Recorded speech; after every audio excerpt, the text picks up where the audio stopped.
Welcome to Deutsch Centre Talks. Thank you for joining us today and thank you for your donations, which will go directly to Emmeline's Pantry. So as I just mentioned, I want to let you know we'll record this session, and if you don't feel comfortable with it, you can just turn off your camera. And yes, so other than that, we would love to discuss with you today. Read what you want to say or ask, and so don't be shy and write into the comment section. I'll read them out loud, and that would be lovely. So today's topic is Who's Afraid of German Grammar?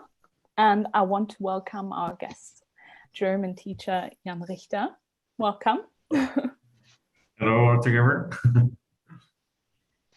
Yeah, so Jan, would you like to tell us a bit more about you? Yes, so I'm originally from Eastern Germany, like you know already if you joined already 5 minutes ago, very close from Antje's hometown. And I actually left Germany 13 years ago now. At the beginning, I was working in tourism, and I worked for 2 years in Spain, then in Mexico for 1 year. Then I traveled with my backpack through Latin America and wanted to stay in Brazil with my now ex-wife. And there I was like, okay, I can work in tourism, but I can go to a hotel reception and work 60 hours a week and earn like 200 euros a month. For like, no way I'm getting up for this. So I thought like there must be a way to earn money online, at least 200 euros, but for way less hours.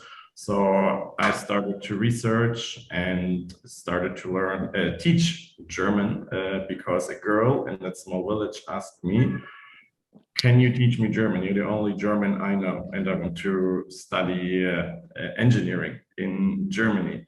For like, why not?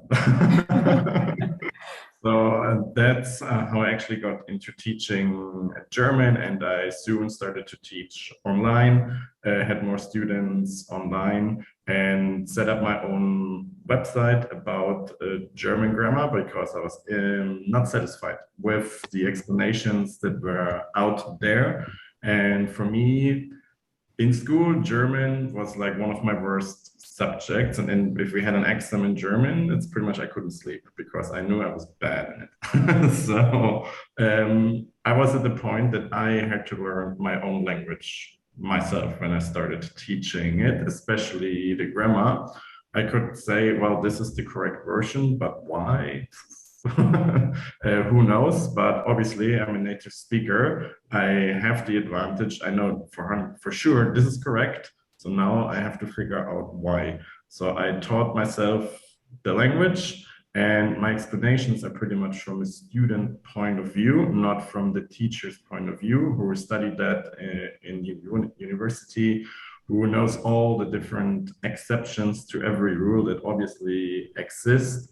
But sometimes it's easier if you don't know them all to actually create the explanation that works for 95% of the words that are just according to the rule and not the other 5% that just confuse people at the end.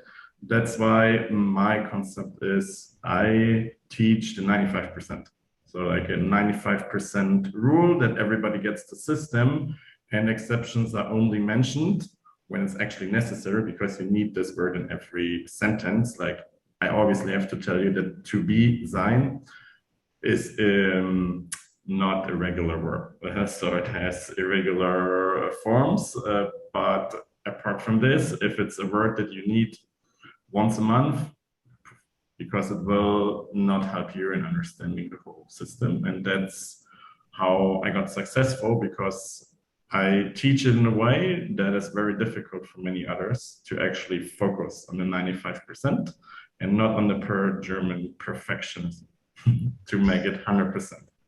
Yeah, I think it's important to just know that you don't have to be perfect when learning German. Yes. And I think everyone who learns another language, I know this, people are not angry or don't get angry when you speak and say, "Oh, this is wrong." Yeah, I think that's you will get the other 5% along the way. So yeah, definitely. So when looking at your website, I saw so many grammar lists. How long did it take you to collect or and recreate all the different topics? I started with this website in 2014, and the way it is today, content-wise, was more or less done 2017 or 18 maybe, more or less. In the last 4 years, I'm maintaining the website, and grammar doesn't change, at least not that quickly. So. That's why there is no reason to put that much more out there. So with the website itself, I would say like 3, maybe 4 years, but the last 2 years I added YouTube videos so that there is an actual explanation to everything, like you would take a normal lesson with a teacher for this topic. So, which is actually, most of my customers are actually not students, they're teachers, because they love the concept that they can just send out the link, and then the student does everything, him or herself, and they just check the homework afterwards, because the explanation, everything is there. And during a lesson to do just grammar, it's usually a little bit boring, especially if it's private lessons. Yeah. Okay. Yeah.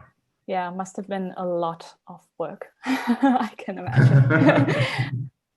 So I found something Mark Twain said: "Never knew what eternity was made for. It is to give some of us the chance to learn German." So, which leads me to the saying, Deutsche Sprache, schwere Sprache, German language, difficult language. What comes to your mind when you hear this phrase, and what do you think of Twain's thought on learning German? Das würde mir gesagt, die deutsche Grammatik ist wie das Wetter. Man kann sich darüber beklagen, aber es wird sich nicht ändern. Yeah, that's a good one as well. Unfortunately, I was cutting out shortly. I did not hear what I think Roy said. I just heard the beginning and the end. German grammar is like the weather. One can complain about it, but it won't change it. Yeah. Oh no. It's a little bit changing. The genitive is dying out, for example. But we'll probably not survive it. It's changing too slow. So, Jan, you're just frozen. I think we couldn't hear everything you said, or at least I couldn't hear. Yeah. What I said is pretty much, it is changing. It is getting a little bit more simple. For example, the genitive is dying out, but it's probably too slow for us to actually see the genitive dying out. I mean, there are many ways around the genitive already, but yeah, we will definitely not see only one article like in English. That's not gonna happen. German only works with 3 articles. Yeah, we love our articles, don't we? Yes, well. Right. So to start with the event's name question, who of you is actually afraid of German grammar? And I will just put a poll. Oh, okay. So you have... I think German grammar should be more afraid of me than I would be of German grammar. That's great. So it's the first time I use polls, so obviously I have all the questions up here. So it would be lovely if you start to just. I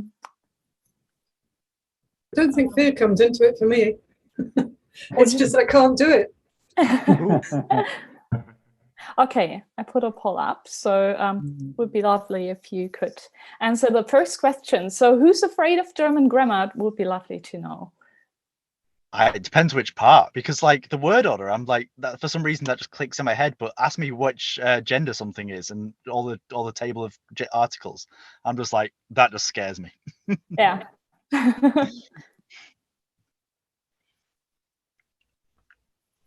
Great. Well, the thing that bugs me is the endings when you want the accusative or the dative or whatever, and the way they change so frequently, depending on whether you've got a mine in front of it or something, or an adjective or nothing, and yeah.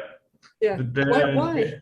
They are why? Because it makes the language more flexible. In English, for example, you have to do everything with prepositions. You can't do it without. In German, you can do it without, which makes the word order flexible and also the way you can say something. For example, in English, if you want to say, I give flowers to my girlfriend, you have to use the to my girlfriend. Otherwise, you can't do it differently. In German, you can. You can use the way with the preposition, or you use the dative, because the dative usually indicates exactly what the preposition does, that there is somebody receiving something. Probably you got this concept already. Some teacher told you that the dative is the receiver and the dative gets the accusative. I assume all of you heard this concept. Am I right? Yeah. Yeah. Is it working well? Not really, right? Because that actually the genitive seems to be the I think the genitive is the easiest way to point out the benefits, as much as I still struggle with it because genders. Like, I'm going to say this possibly wrong, but like die Blumen meinen Freundins or meines Freundins or something like that. Yeah.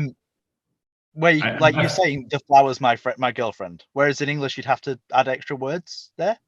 Yeah, true. But you know that English used the genitive? It's just not taught like this.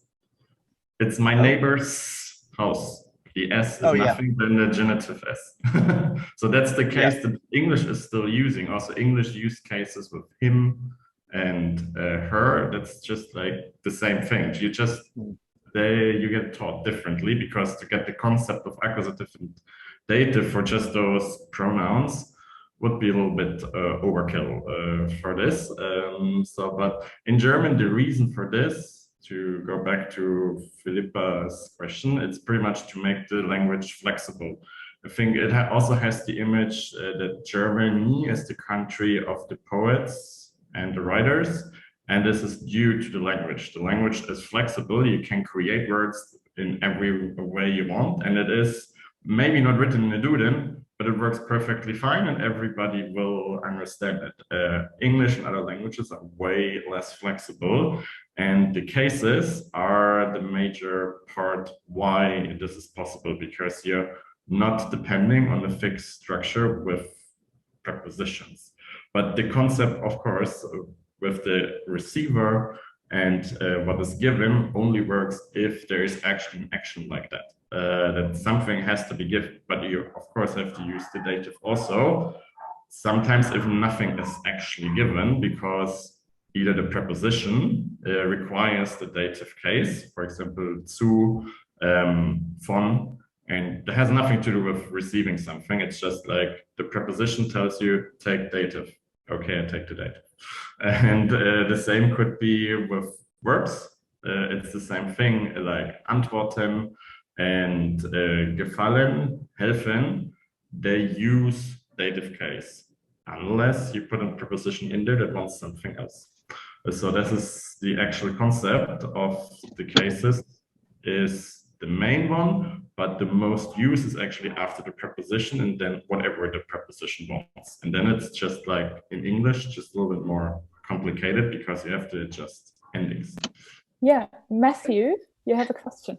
Well, just an observation really, because I was kind of fine when I was slowly learning the cases for different situations, but then when I came across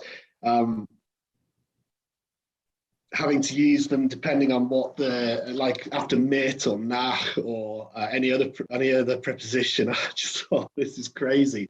And I've only just got to the point now where after getting it wrong 5 seconds later, I can think, oh, it should have been this case because it was this preposition.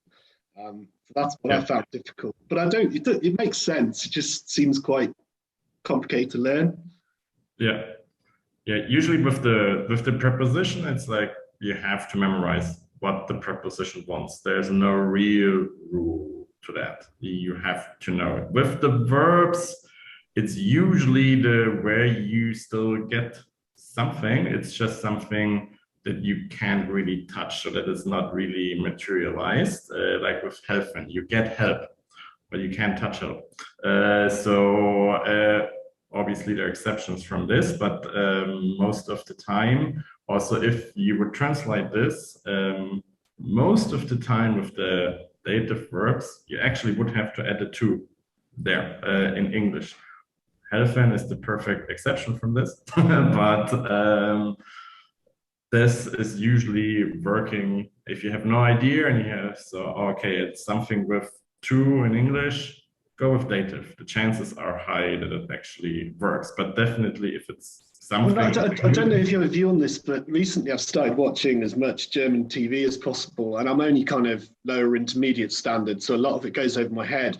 But I do find just from doing that, sometimes I kind of, when I try and speak German, I kind of get the case right just from perhaps having heard a similar phrase, which I find quite useful and encouraging really on the slow journey. Definitely, like speaking is usually the best way, speaking, listening to it, because the brain is usually smarter than you think. And it just shows you 10% of its potential, because we can take more than 10% of what it actually is able to do. Elaine Lewis, I hope I got it right. Yeah, I mean, my biggest problem is that I've got to learn my own grammar before I try and learn German, because it wasn't taught at school. So everything was just said.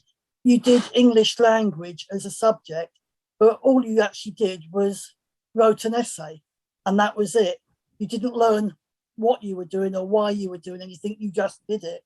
And I think that's the problem I find trying to learn German, is I've got to actually find out what it is in English first before I can translate it to, this is what I've got to do in German. And that's what I find hard. I echo that. I got an A in English literature at A level without knowing what an adjective was. Yeah. I'm not joking either. No, I had to, when I first started, and they were saying about prepositions and that, and I just went, well, what is that? Yeah. I knew what a noun was, and that was about it. I definitely agree. I was at the same point when I started teaching German. It's like, what's that? I don't know. I've heard it in school before, because in German you actually you usually have 5 lessons per week German, and 1 of them is grammar and stuff like that, and 4 of them are reading books, writing something about it, summaries, essay, and something like this. But I was never good at it. So I had to teach everything myself, and I encourage everybody to do the same. It helps a lot if you know how to say it and what it is actually in your native language. Then you know what's a preposition, what's an adjective, what's an adverb. In English, it's less important to actually know, but in German, it will help you a lot if you know what is a preposition in English.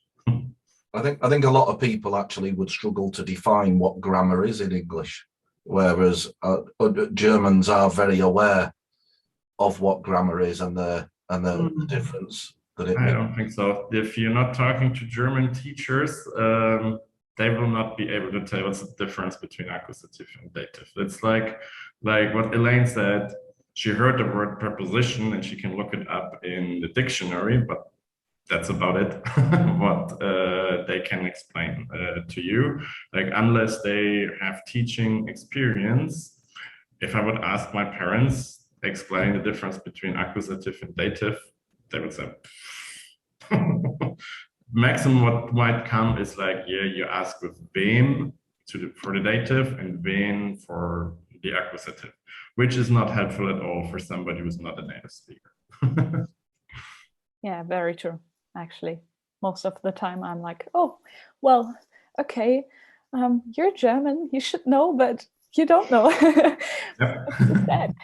It's probably the inverse of what Matthew was saying, where you can learn, because this has always been my struggle with it, is remembering that table and trying to remember which thing from the table to pick. But what Matthew was saying is watching it is probably the best way, because like you just learn it through repetition basically, and which is how Germans learn it, right? They don't learn the table. Yeah.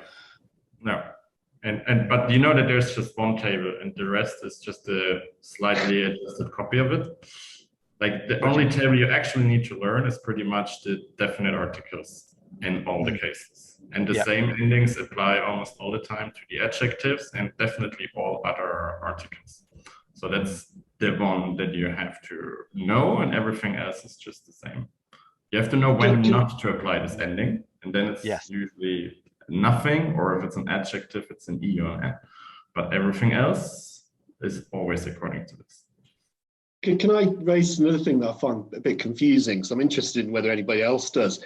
When talking about prepositions, I mean, I haven't looked into it enough yet, so I haven't Googled it enough yet, but I struggle with the different ways of saying what's the same thing in English. So for instance, bei einer Party and an der Universität.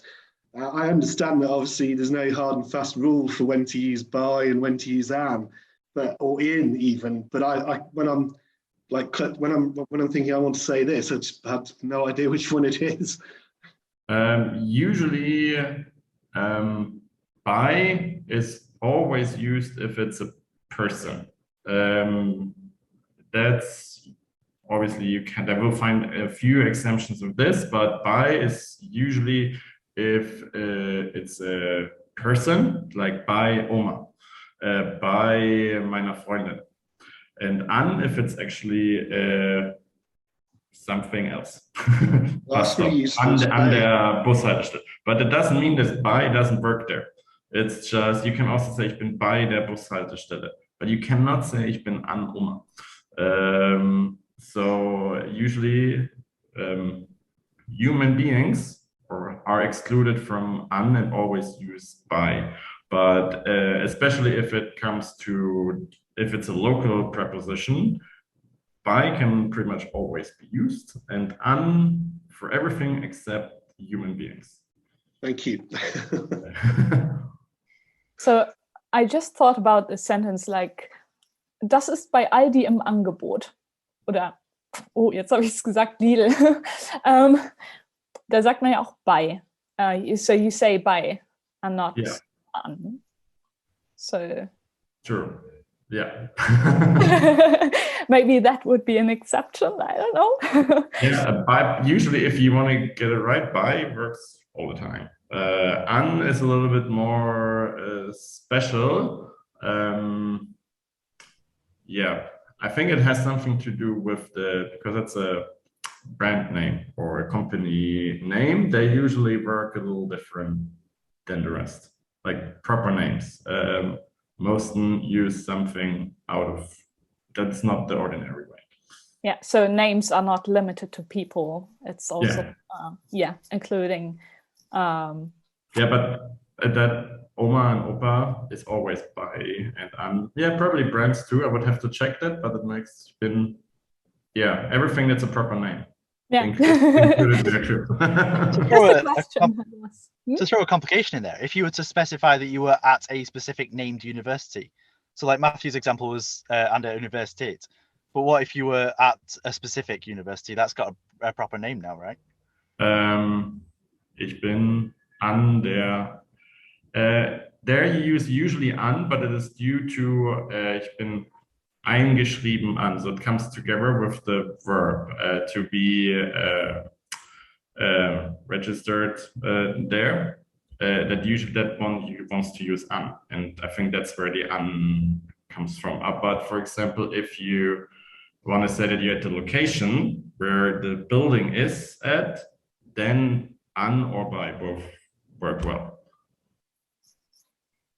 An a little better in my understanding, but by wouldn't be wrong. any other struggles with the German language? Okay.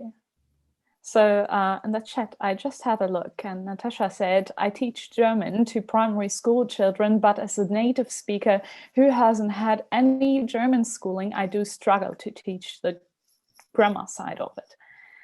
Yeah. So I can imagine that must be hard.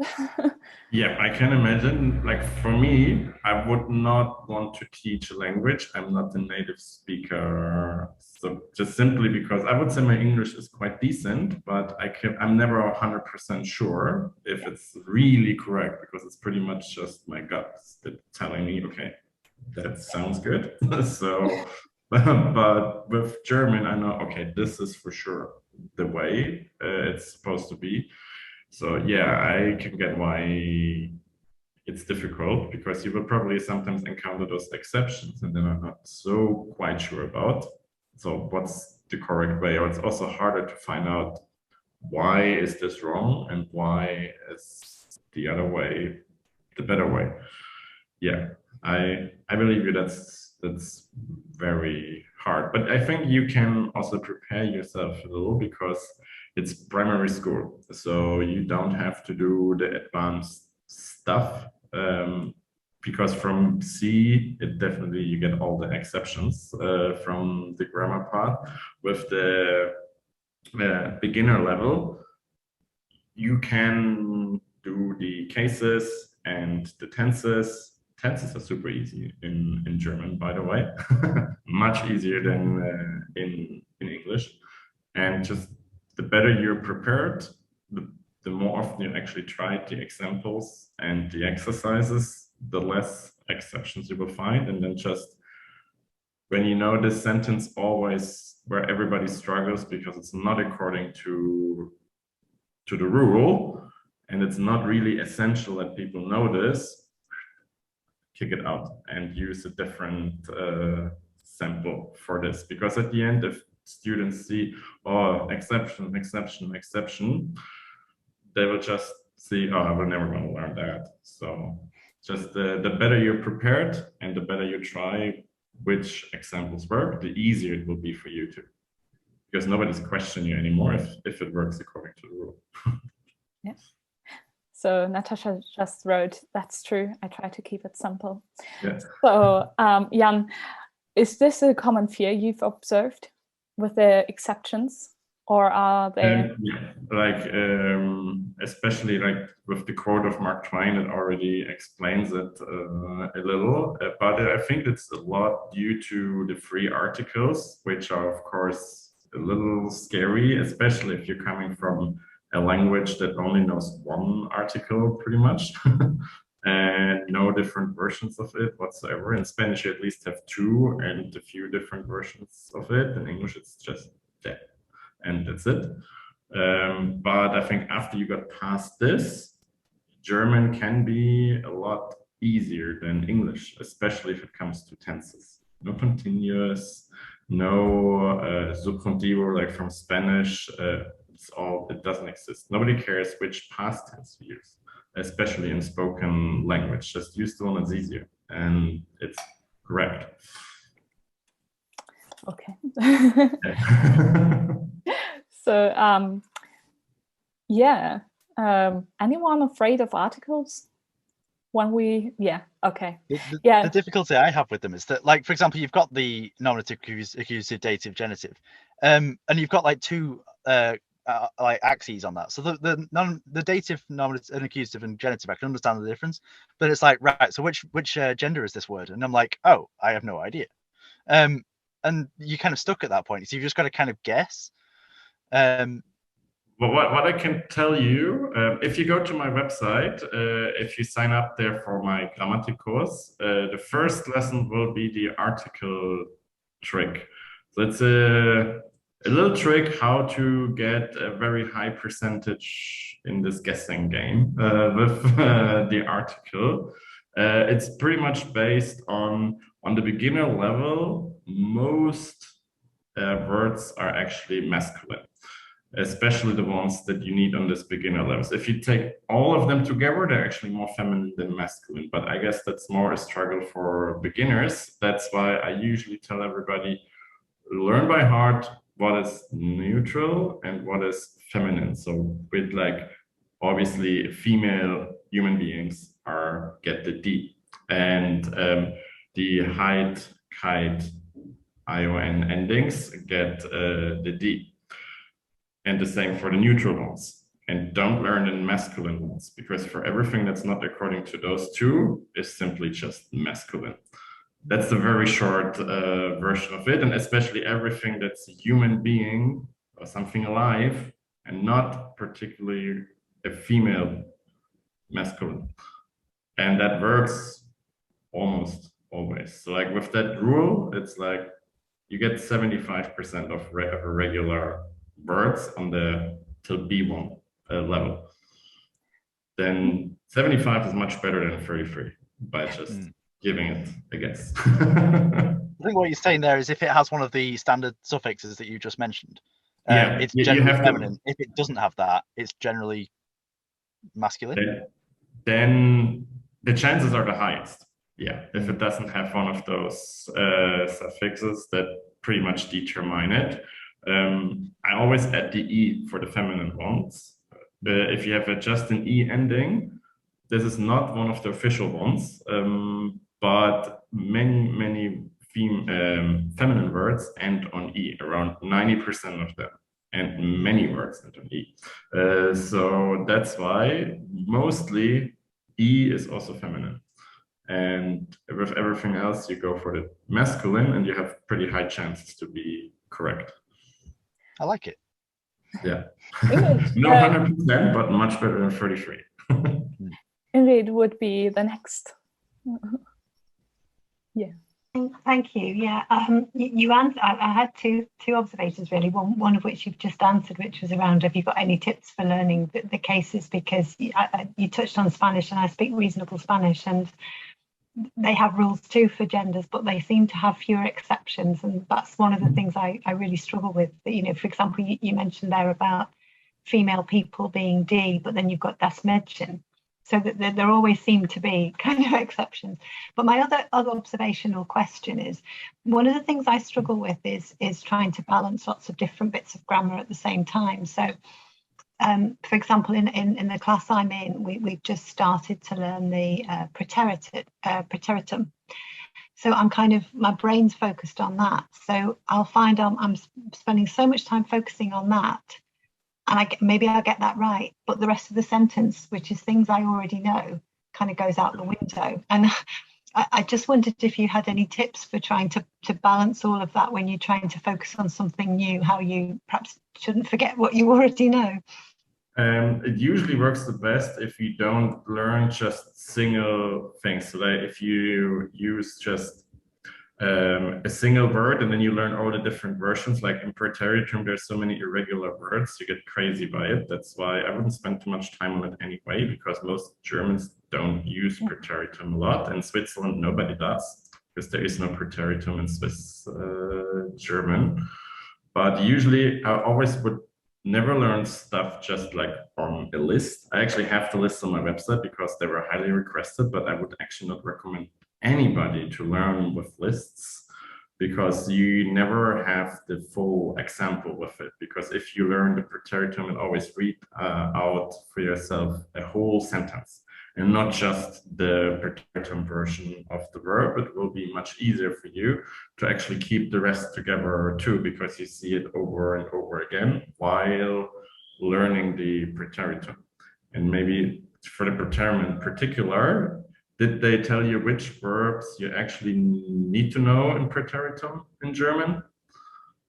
Well, I think we've got some of the common ones, you know, that you use a lot, like haben and sein, and the modal verbs as well, which are used quite a lot. Yeah, and they're okay. I think it's the principle, really. It might be the preteritum, it could be future, it could be the genitive. I suppose it's just the way my brain works, that I'm kind of focusing on something new, and everything else kind of seems to go out the window, even though I know it already. Yeah, because preteritum can be something that builds up a wall for German language for you, because like 50% of the verbs are irregular or anything. What the hell? But that's the reason why nobody's using it pretty much. You only need the haben, sein, and the modal verbs. The rest is pretty much not in use, at least in spoken language. And even in written language, perfect takes over pretty much, like especially the online written thing. It's just the way you say something too. If you write an essay or something to your employer, there it might be, if it has to be really formal, you will see a little bit more preteritum, but in day-to-day use, it's also disappearing unless in modal verbs haben and sein. But there is a reason for it, because it makes it much easier with the perfect tense makes it irregular in subordinate clauses, because that fucks up the word order. So there, the preteritum is actually easier than the perfect, but for everything else, perfect. Also, if you struggle, what should I use? It's always perfect. Perfect is pretty much. That's good to know. Thank you. Yeah. Awesome. Sorry, I just have to plug in my computer because I forgot it beforehand. So sorry, I will just be back. But in the meantime, I would like to ask you, so I have a poll here. So das with one S and das with double S. And I saw 33% of you struggle with distinguishing between das with one S and das with double S. So Jan, do you have an easy explanation for that, how to use it? Yes. So the not super easy explanation is if it refers to a verb, double S. Like ich hoffe, das. Ich glaube, das. So that if the reference is to a verb, it's double S. And you can also not replace it with diese, because that would then refer to a noun, and that's when you use it with one S. So if it's a relative pronoun, for example, das ist das Auto, das ich gestern gesehen habe. That's the car that I saw yesterday. That's one S. But I know what you've done yesterday, or I believe that, then we write it with double S because it refers to an action, to a verb. But if it refers to a noun, it's one S. And obviously, if it's the article of a noun, it's one S, not double S. Double S only if it refers to a verb. And it has to be behind a comma or at the beginning of the sentence if you put the subordinate clause in front of it, while the das with one S can be an article, and then obviously it doesn't have to be behind or after the comma, but it does with one S can be behind a comma if it's a relative pronoun, but then it refers to a noun and not to a verb. If it refers to a verb, it's the double S. But also many native speakers struggle with that, but probably due to the lack of knowledge, what's a noun and what's a verb. Yeah, I just wanted to come to this point because 67% said it's easy for them to distinguish these two. I just want to say congrats, because you're ahead of a lot of Germans, because most of them don't get it right. Yeah, I had to help my parents with this as well. Every time, Maren, what do I have to use? Das with one S or das with double S? I'm like, okay, yeah, I'm gonna explain it again. It's fine. But yeah, that's something I saw whilst scrolling through comments on Instagram or stuff. I'm always like correcting this because I'm like, you're German. Yeah, well,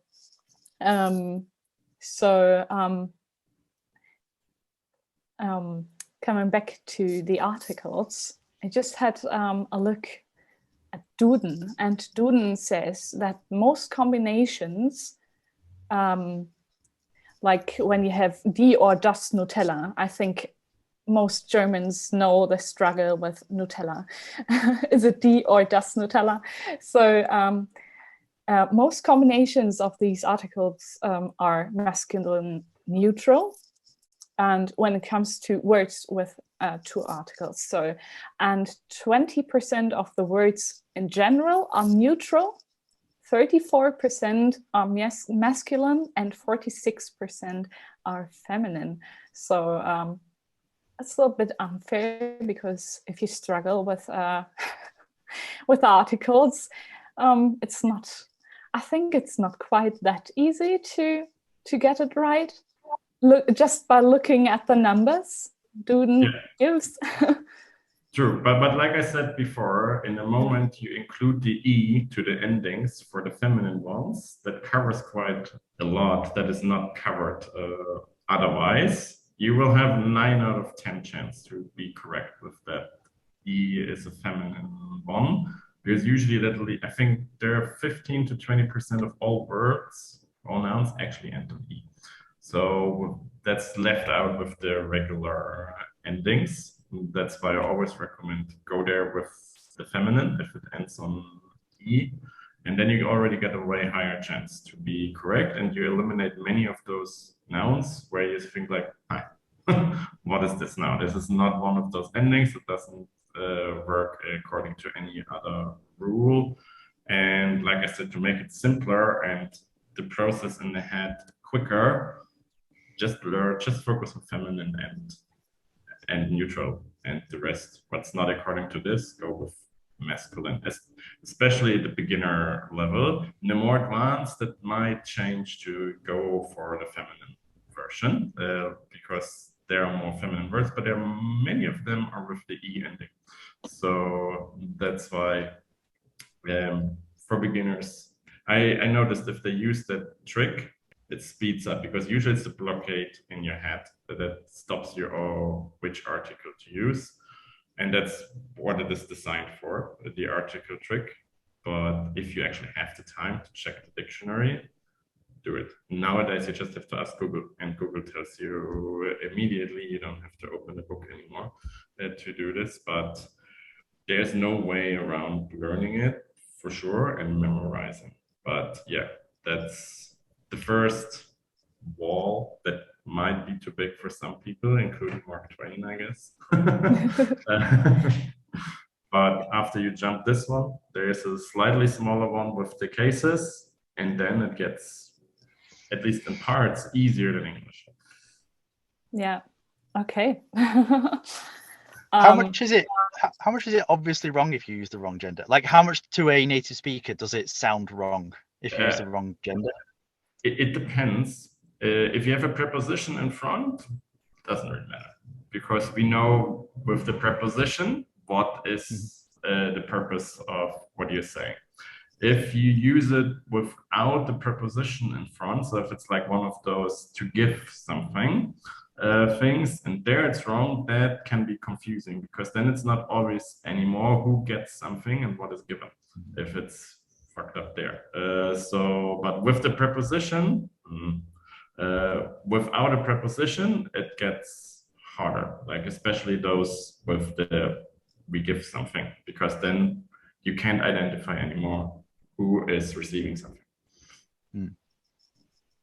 I'm guessing that, I mean, certainly in English, there's varying proficiency with grammar. You know, I wasn't taught grammar at school. I'd probably pass as somebody who can use correct grammar most of the time, but that's not the case for everybody. And I guess, is that the same in German? Yeah, pretty much. There's so many things that are said incorrectly, but it's just normal.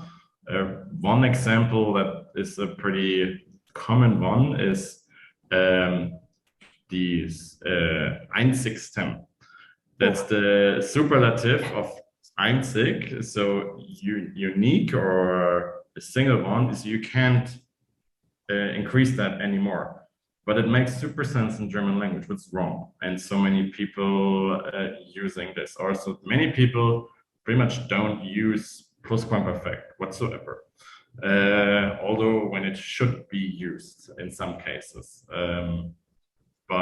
Or take another example, Swiss German doesn't use preteritum. So it's grammatically also like sometimes when I speak to somebody, I know, oh, that was a wrong article. Well, yeah, what I feel better about it then because not every German is using it correctly either. Yeah. So what I experience as well is ich bin hier wegen dem Essen, which is like, yeah, I'm here because of the food. And most should people... be genitive after the preposition wegen, yeah. but yeah. even Duden adopted now, it's officially not wrong anymore if you use dative, because many people just use dative for whatever reason, and that also see if just enough people do it wrong, it becomes correct. Yeah, it's very interesting to see, because there are not many people saying ich bin hier wegen des Essens, which I think it's just... That's a good example of the genitive that's dying out. Der Dativ ist dem Genitiv sein Tod. Probably everybody heard about this book. Yeah, I'm gonna write it down here in the chat. So yeah, I think I just had a look at the poll, and do you struggle with the cases? And 87% clicked yes. So yeah, I think if I would ask, what are your tips? I touched the topic already a little bit at the beginning. Yeah. Like, you have to get away from that concept of direct and indirect object as the main concept of especially dative and accusative. I guess that's where most people struggle with those two cases, because nominative is quite straightforward, and I would say genitive most of the time too. Genitive just shows who's the owner of something. And with dative and accusative, the first rule is always, do you have a preposition? Yes, then do whatever the preposition wants you to do. It overrules any other rule that might exist. Obviously, you have there some prepositions that are not as straightforward, like zu or von, that just simply works with dative at all time. But you have the ones, the Wechselpräpositionen, so the two-way prepositions. And usually, most of the time, there are actually locative prepositions. And then it's simply about a movement from A to B, yes or no. If no, then it's dative. If yes, it's accusative.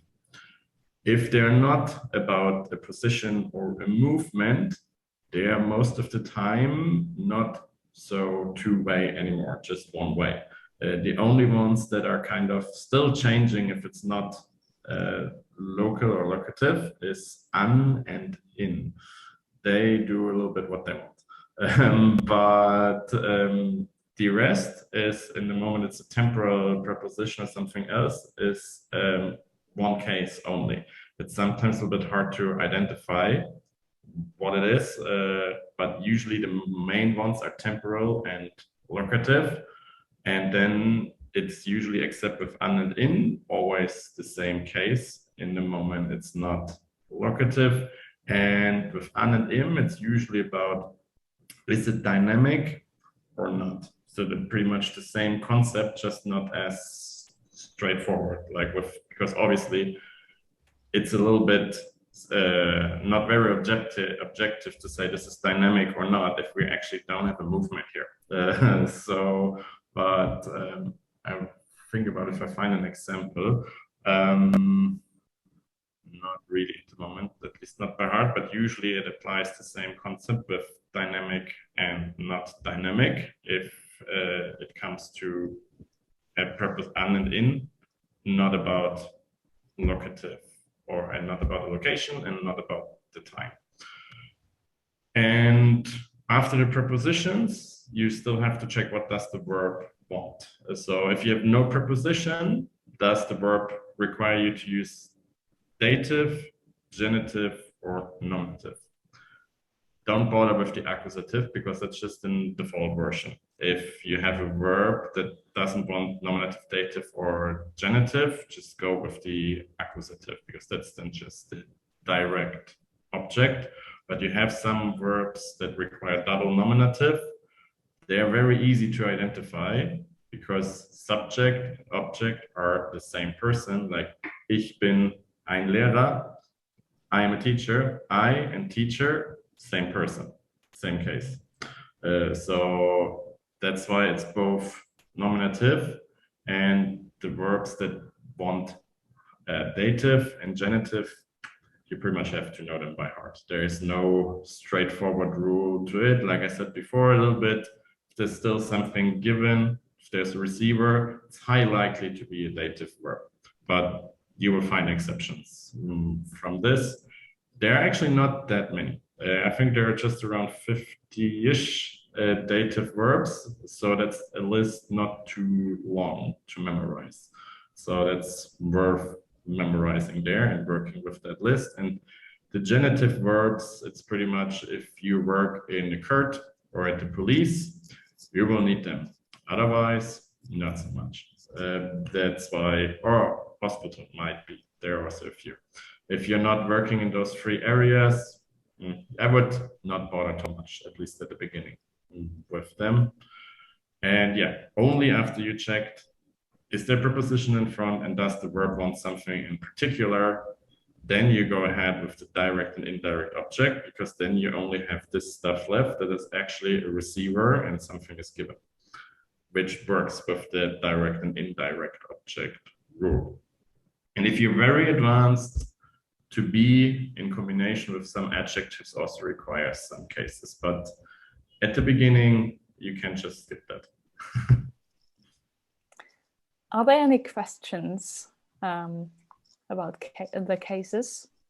It would be a good chance. So, yeah. So you've a lot of what you said there is like remembering the rules and remembering like in this case you do that, in this case you do that. But for example, if I'm wanting to say ich gehe zur Stadt or zum Stadt, I can look it up, but I can look up which gender it is, and I can think about which preposition it is, and therefore I should use the accusative or dative. That one I think is accusative, I think, isn't it? Because you're going from one place to another, right? If you wouldn't use zu, yes, but zu requires dative case at all time. Okay. But the correct version would be ich gehe in die Stadt, and then it's accusative because in is the two-way preposition. Okay, so I guess that's an example is so I can think about the rules, but when I'm in the middle of a sentence, obviously I'm not able to do that, not able to like look up the things, look up the genders, look up which preposition to use. What's the best way to make it automatic? I recommend you using color codes. Whenever you learn stuff and write down sample phrases, for example, for the prepositions that always use dative case, just write them down in red. For example, I use red for the dative case, and for the ones that are accusative only, they get blue. And for the ones that are actually changing, I just keep them black because I put another color for the 4 cases.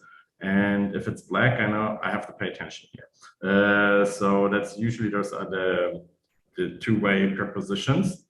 They stay black, but in the moment, like I said before, the brain gives you only 10% of what it can perceive, and the color code is something that you don't have to read out loud, but your eyes will see it and will be in there. And in the moment you speak, your brain will tell you, yes, this was red, so let's go with dative. Simply without you having to think about so color coding. Yeah, and that's a really useful suggestion. Yeah. And you could apply that to the nouns as well, couldn't you? You could apply color codes to which gender the noun is, right? And that would help visually. You can, yeah. But I would pick different ones from the cases just to not get confused. Yes. I was going to ask that, sometimes I find myself in the position of thinking, am I ever going to get this when I'm looking at a certain part of the grammar? And I'm memorizing it, I'm writing it down, trying to recall it, trying to speak it. Is it just a case of you just have to keep going sometimes and trust that eventually it will come? Yeah, and you should get away from the concept of being perfect. Because nobody is, not even native speakers, and nobody cares if you have a wrong article in there or something was not 100% correct with the word order or whatsoever. As long as you understood, I think like most people will really not care if there's a wrong case, if there is a wrong article. So I think the most important thing to keep going is actually practice and get away from the perfectionism, because nobody is perfect. And especially languages, that's 100% true. I had a German friend that her English was appalling, but I could understand her. And I said, you know, do you want me to correct you? And she said, no, you understand me. That's all it's needed. Yeah. Yeah, that's sometimes different. Some people want to be corrected, but maybe not like every single thing, just the stuff that really makes it complicated to understand. That's also what I would recommend everybody. If you ask for that people correct you, that you actually don't stick to the same mistake over and over again, tell them to just correct you if you do it over and over again, or if it really makes it hard to understand. If you say it in the wrong way, but not every single little detail. It's like nobody really cares about. Yeah, and I think most Germans will be very polite when telling, oh, well, yeah, you could use this instead if you ask. Of course, if you ask, because otherwise we won't just correct you. I think most of us wouldn't do, because I think everyone who learns a different language and knows how hard it can be to learn it. And And I'm pretty sure you're all native English speakers. And you're pretty sure you already noticed some grammar mistakes I did in speaking English here. Because especially the concept of the tenses with the continuous and all this stuff, it doesn't want to get in here. So, but I don't think it's really needed to be understood. So yeah. We just have to overcome our fear to speak. Yeah. And I think that's for most people, at least it was for me when I went to my English class, I was afraid of speaking because we had students who laughed at you when you spoke. But I think most of us, we are all adults, and I think no one has to be afraid of speaking. Yeah, and especially if you're not in school anymore. I think the fear comes really from that school situation, because probably everybody was in this situation, at least at one point in school. You raised your hand and were very confident about your answer, and it was wrong, and everybody laughed about it. And obviously, we do not want to be in this situation, so we tend to avoid this. But other than in a classroom, it's actually very unlikely that people start laughing if you say something wrong. And if they do, it was probably just super funny. And then just make the best out of it, because it's obvious that you didn't want to say this. It's just something that probably has a double meaning that you simply didn't know. And well, then you were funny and done. Yeah, right. So another thing I experienced when speaking with people who were in German, fluent in German, or started to learn German, was like, why do you have so many capital letters? I'm super confused. When do you use the capital letters? And I'm like, well, it's easy to understand. But then when looking at different languages, they're like, oh yeah, it's really different from a lot of languages. Do you have a tip or when to use capital letters? Well, one that works most of the time, like obviously all nouns must be written with a capital letter. Here it comes in handy if you know what is a noun in your native language, so that you can actually identify, okay, that's a noun in English, so it's a noun in German too. It's the same thing. Apart from that, obviously everything you can touch is a noun, and thereby it becomes capital. It becomes the first capital letter. First word of the sentence becomes the capital letter, like I guess in any language in the world. And there are a few more things that need the capital letter, that like adjectives that are treated like a noun. If we drop the actual noun behind it, like usually what is dropped is Dinge or Mensch, just something that describes pretty much everything, but could be everybody, and the adjective gives the real meaning, like ich bin ein arbeitsloser Mensch. I'm an unemployed human being. So obviously we do not have to add the human being there, because it's just like, we know by the meaning of the adjective, this is a human being. We do not have to say it. And the moment we drop that, that adjective gets the capital letter too, because we use it like a noun. So it's not a very easy explanation. And I know that concept is seems a little bit overkill for most people. But the concept is pretty much every noun gets capitalized, and everything that's used like a noun, except the adjective andere, others, for whatever reason. We do not write that capital even if we use it as a noun. Are there any questions on that? I see that we have 33% beginners on this poll. So yeah, if there are any questions. I guess another example of that is like if you've got a verb that can be used as a verb that can be used as a noun as well. So like ich arbeite and then ich bin bei der Arbeit. You would capitalize the second one and not the first one. Arbeit is actually work, so it would not be the noun. But for example, ich gehe zum Arbeiten. I go to work. There it's actually the verb. Usually easy to identify because most of the time it comes with a preposition and an article in front. So that's very easy, because then you use it. In English, you can't really do it like that, at least not usually. But because it stays a verb simply in English, or you do not distinguish, but with the capital letter. I go to work. Yeah, work is even the noun and the verb is the same here in English. But I go swimming, or ich gehe schwimmen as a verb, or ich gehe zum Schwimmen. I go to swim. Doesn't sound very nice in English, but usually the verbs are easy to identify because they come with most of the time with a preposition in front, and the preposition can only be in front of a noun. So capital letter. The other thing is the article. If there's an article in front, capital letter. Yeah.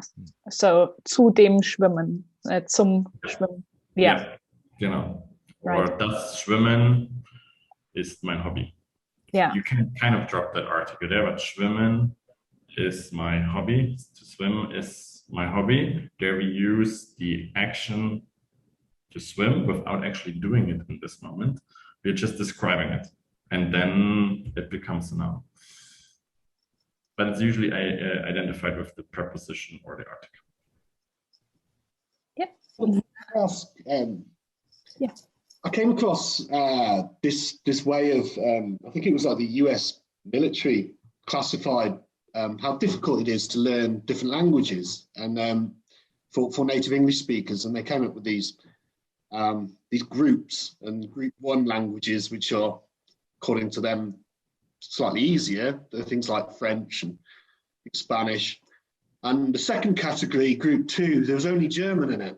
And I wondered whether it's the grammar that is perhaps the challenging feature of German compared with the European languages, perhaps. I think it's the articles and the cases, because everything else is pretty much the same thing. Like they all have a huge influence from Latin. I mean, the other languages are really derived by Latin, but even English and German have big influence from Latin words. Like, for example, everything that ends on I, O, N will be the same in English, in German, Spanish, French, Italian, Portuguese.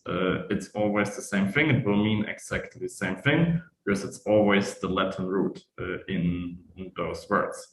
So that's one thing that is very common. So I speak Portuguese and Spanish too. And the only thing that is harder in German than in those languages is articles and cases. And unfortunately, they come quite early when you learn a language. So many people give up because of this. And the harder stuff in the other languages comes later, named subjunctive or continuous in English, or well, also just English pronunciation is a mess, and spelling, that's a mess. But it's not, especially spelling is not needed to actually speak the language. And pronunciation is, there's no one way in English, only due to so many people that are non-native speakers speak it, and it's spoken in so many different countries. So alone the difference between British and American English in pronunciation, even use of words, and then add Philippines and India on top of that, and there is no one way of pronouncing things anymore, which makes it sometimes harder to actually learn, to think, yeah, what's the correct one? But it's not really what you bother when you're a beginner. While German, articles, cases, that's like maybe not the 101, but pretty much shortly after there, and that's why it's perceived more difficult. Although in other areas, it's actually much easier. Like I said, the tenses, nobody cares which past tense you use, and even if you use the wrong one, it's pretty much the same thing. What it means, there's just a very minor difference. Future, as long as you know when it's going to happen, stick to the present. No need for a future tense, unless it's just like a prediction. And even the future tense is just one of them, not many of them, like in English, and easy, because you just have the auxiliary verb plus the main verb in infinitive and done. So that's much easier in German than in English, Spanish, or French. But it's not the first thing you learn. Thanks. Did we actually cover the topic declinations already? It's so much grammar. Because when I asked you what we can talk about, which grammar topics we can cover, you mentioned adjective declinations. It's also the end declination as well that I struggle with, the masculine and some neutral nouns where you have the N or EN. Yeah, maybe let's start with the end declension. That's a quick explanation. It usually has to fulfill three conditions to actually be used. First condition usually is it has to be something that's alive. So a human being and or an animal, something like that, something that's alive. The second condition, masculine only. So it has to have the masculine article on top of that. And the third condition is the plural must be created with N also. So if the plural is ER or EL or anything that's not N, no N declension. There are, of course, a few exceptions from this. The most known one is das Herz, the heart, is also, it's using N declension. Name, name does it too. Those are the most common ones. If you sign up for my email newsletter grammar course, there's also a lesson on N declension, which covers all the exceptions. There's a list of that word is using it, but not fulfilling condition 1. Those ones are not fulfilling condition 2 and 3 and still using it, or fulfilling everything, still not using it. And yeah, that's the explanation for this, but usually it works quite well with those 3 conditions. There it covers like more than 90% if you stick to those 3. And the normal, or the adjective declension, I guess everybody knows the definite article table, like the 16 different endings. And by endings, I mean everything behind the D. So from there, the ER ending. By D, actually just the E, by das the S, and then den and dem and so on. If it's a little bit more complicated here because it depends which article you have in front. But the main rule there is if the article shows which case it is, so if the article has the ending, the adjective can stay lazy, which means you only have to add an E or an EN. For dative and genitive, it's always EN. Accusative masculine is EN. The rest gets the E. So plural always EN. So there's just nominative singular and accusative neutral and feminine that gets the E. Everything else gets the EN as long as the article has the ending already. If the article has no ending, like ein, then you just add the ending of the definite article to the adjective. And that's pretty much it. If there's no article at all in front, they all get the definite article ending. There's one exception, it's the genitive. Bisschen masculine and neutral, you add the S to the noun. That shows genitive, good enough. So adjective can stay lazy. So it sticks to the EN. But everything else, if the article has the ending, add E or EN. If there's no ending, add the definite article ending. And if there's no article whatsoever, add the definite article ending to the adjective. There's also a lesson on that right at the beginning.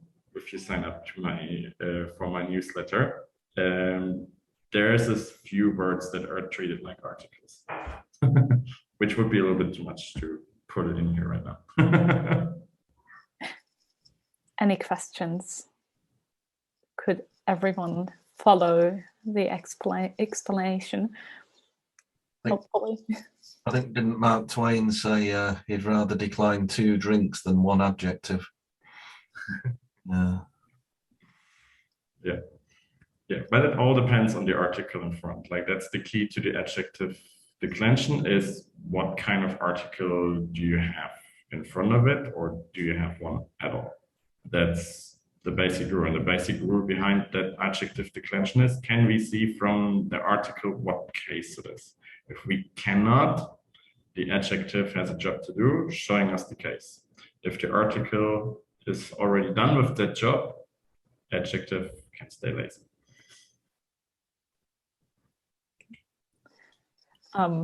Yeah, that's a lot of input. So I have something hopefully fun, because as you know, Germans love long words. And so I have one long word. Oh yeah, besides Germany, also Finland has also quite good, are also quite good at long words, but no one can beat long German words. So I have one, and it made it to the Guinness World Records. And it's Donau-Dampfschifffahrts-Elektrizitäten-Hauptbetriebswerk Bauunternehmergesellschaft, which are 15 words strung together.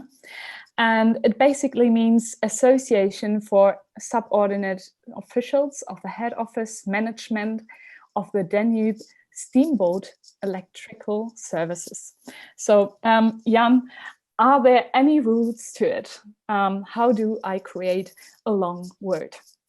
There is one very easy rule to it. It's one thing, so it's one word. Because at the end, this all is the association. And the rest is just telling us what kind of association it is. It just specifies. And the main thing is the last part of the noun. And all the specifications go ahead of it. And it's pretty much like in German, by importance. So the more important, the more to the front. And the less important, the further back. But there is most of the time you can't really say this is more important than this, so you can exchange the parts most of the time. With 15 of them, it's probably a little bit harder, but if they're just too free to with two, you cannot really, because you have one main one that has to be in, at the end. With everything else, you can mix this up according to importance. So there's no rule where to put the different specifications there. It's pretty much by importance, but the main thing is one thing, one word. Okay, so hopefully everyone can remember what Jan just said, because I have a task for you and I'm so excited for this. So if you know any long words, just write them down in the chat. It would be very nice to hear which long words you know in German. And yeah, for the advanced or intermediate or fluent, those who are fluent in German, maybe you can create your own long word. And I can't wait for your ideas. And yeah, it would be fun if you would just write something down in the chat. And then we have a look. Jan, what do you think? Do we have like a limit to the words, or a maximum? I don't think so. Or a minimum of words someone should use? A minimum. Let's set a minimum of words. A minimum for here. Let's do 4 to make it not 4? Okay, yeah. Okay. Okay, would be fun. Okay, let's go. It's also a bit that you can actually do this is one of the reasons why German is the language of the poets and the writers, because you can actually make your own stuff up without making it sound weird and as one word without the help of prepositions. You see the English translation, it's full of prepositions. It's off, off, off. And in German, you don't need that. And that makes it maybe not easy to read for the eye, but at the end, if you know that you have to do a break after every syllable and don't try not to breathe till the end of the word because you will die, then it's actually easier to create creative stuff. So let's see if there are any words. Not yet. Oh. Yeah. Oh yeah. We don't, Ken, we don't like that word in German, Geschwindigkeitsbegrenzung. If you think of German Autobahn, so no. Yeah. Yeah. But you could actually make this longer because this is actually just 2. Geschwindigkeitsbegrenzung is 2 words, Geschwindigkeit and Begrenzung. But for example, you could do Autobahn Teilabschnittsgeschwindigkeitsbegrenzung, which means like highway part speed limit. My understanding is there's no theoretical maximum number of words, because, for example, the word used there, Maren, which like I could put gazettes on the end of that, and it's now a new word. So I guess how did they decide that that was the longest word when you can make it longer? I have no idea, to be honest. Good point, because in the same way that people always try and get more decimal points to pi, you could just sit there with an algorithm making up ever longer German words. Yeah. You can. You just have to get more specific, and then you can, in theory, never end. You just probably at one point you will end in the specifications because you're at the smallest minimum thing where you can go more into detail there. But in theory, there's no limit to the length of. Well, my question was, I was always under the impression that these were like officially decided, but are you saying that it's perfectly acceptable to make up your own during the course of a conversation? Yeah. There's just some of them, because they were used more often, became official and made it into the Duden. Right. And others, if you just made it up and nobody else had the same idea, or a lot of other people had the same idea, then it's probably your unique word. Yeah, so this little competition we have here, so we have That's good, Sue. We could do this little competition, and maybe one of you has more than 15 words that are strung together, and then we can just ask and send it in. I will have a look. And then maybe this will be the next word in the Guinness World Record. Yeah. We could make something up. But I think it has to be in the Duden in order to make it there. So we have to get it to the Duden first. Yeah, right. So that would be a nice mission now. But so far we have 1, 2, 3, 4 words. Kraftfahrzeug, Haftpflichtversicherung. Yep. Yeah. And Sue is cheating. She's looking for good ones. But we have, I love that first one as well. Roy, Rechtsschutzversicherungsgesellschaften. It's mean because there are a lot of S sounds in here. Yeah, Germans love the S. Yeah, right. And then we have Kraftfahrzeughaftpflichtversicherung. You see, even for me, it's very difficult to just say the word. What do those two mean, Maren? So we have Rechtsschutzversicherungsgesellschaft. It's legal expense insurance companies. That's something they insure. Yeah. Vehicle indemnity. Yeah. Thank you for that. Es can already mention Geschwindigkeitsbegrenzung. Everyone knows the word, or no?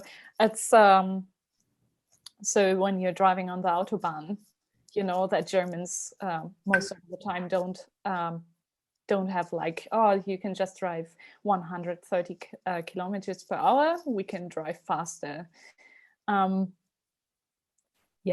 So there's no speed limit on 60%. Yeah, no speed limit. German highways. Yeah. Right. So then we have Kraftfahrzeughaftpflichtversicherung. Well, what is Haftpflichtversicherung in English? That's a good one. Anyone there to help?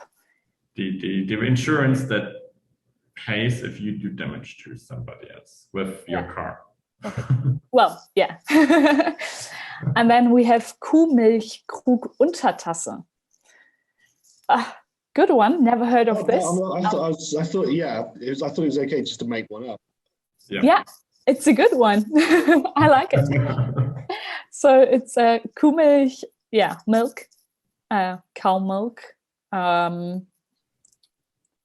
milk jar under. What's the little plate under a cup? I don't know. Saucer. Oh, yeah, right. Thank you. And then, so did you find any good one on Google? Not yet. Okay. I got a book a few years ago called Schottenfreude by a guy called Ben Schott, which is full of words, many of them fairly lengthy and all.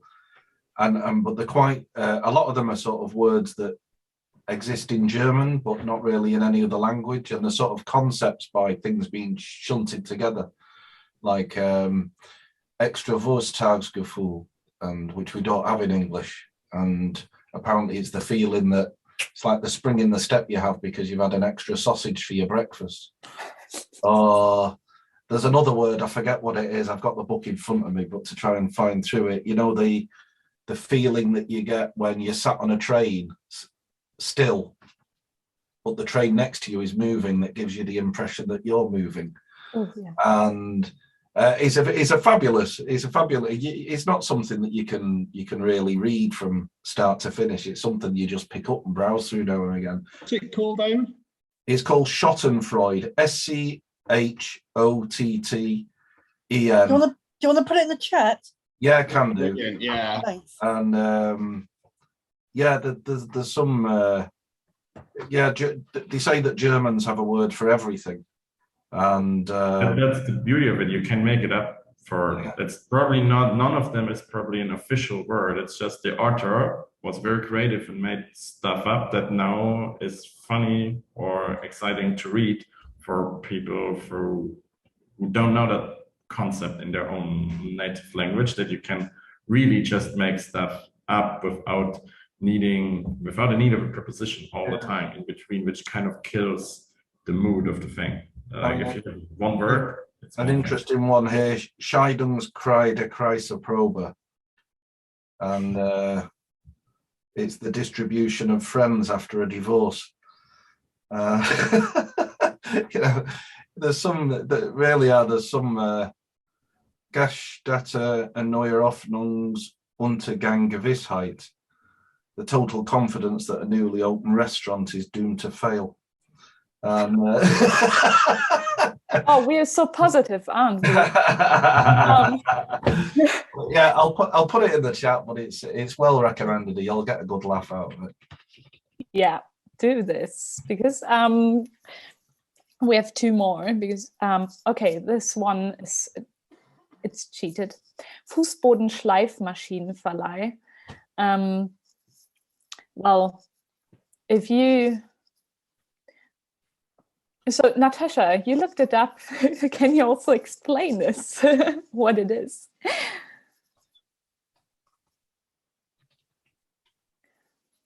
Let's mute Natasha. Yeah. Sanding machine rental. Yeah, okay. And then we have Ken, you wrote down Autoreifenherstellungsnormenbuchreihe, which you just made up. Congrats on that. What is it? Car wheel something? I'm going with a row of books that defines the standards of car tires. Yeah, and how to produce them, like right. Yeah, this is awesome. So yeah, with this fun part, I am closing this talk, and hopefully I really hope you enjoyed this evening. Thank you. Thank you. Thanks, Jan. Thanks, Mara. And thank you to Jan for these easy explanations. And yeah, maybe I really do hope you will have your joy learning German and keep going. You will make it. It's easier than you think, and enjoy learning German. By the way, soonish, so probably end of February, beginning of March, my website will be launched in English too, with all the emails in English, so which makes it easier for beginners too. If you subscribe to the German newsletter, you will get an invite to switch to English. Perfect. That's awesome. So yeah, have a wonderful evening. Thank you for joining us, truly. And have fun with learning German. Thank you. Thanks very much. Vielen Dank. Yeah. Vielen Tschüss. Dank. Thank you. Tschüss. Bye.